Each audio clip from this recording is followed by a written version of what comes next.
Let's talk about how 3D printers, like this one right here, can be a great tool for creating proof of concept devices, like these syringes right here.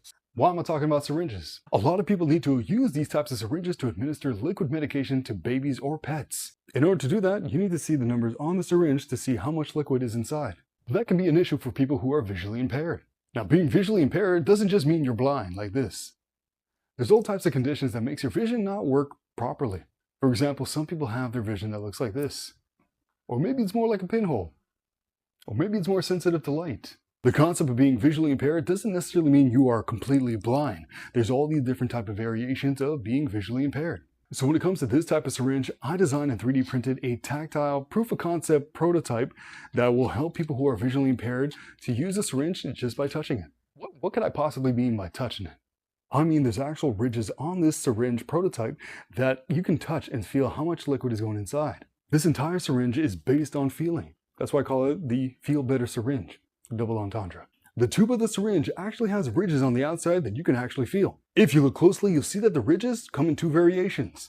The first one is a broken circle that represents 0.5 milliliters, and the second one is a full circle that represents 1 milliliter. So, if you run your finger, you'll go from 0.5 to 1 to 1.5 to 2, and so forth all the way to 10 milliliters. Now this is the plunger, kind of like this one, but with an attachment that comes on the outside. So this outside piece, which is not touching the plunger itself, is parallel to the tip of the plunger. When you put the plunger into the tube, you'll know that the tip of the plunger is parallel to the extension on the outside. To better demonstrate that, I actually left an opening on the tube part, since this is a proof of concept, to show you that it's moving parallel. When you put this in and then you push it down, you can actually feel how much liquid is inside. So let's say I was using my finger. I go like this, 1, 2, 3, 4. I want to stop at 4 millimeters. Kind of hard to see, but it's right at the 4 mark. So 1, 2, 3, and 4. This is just a proof of concept. I would not recommend to use a 3D printer to make a real syringe.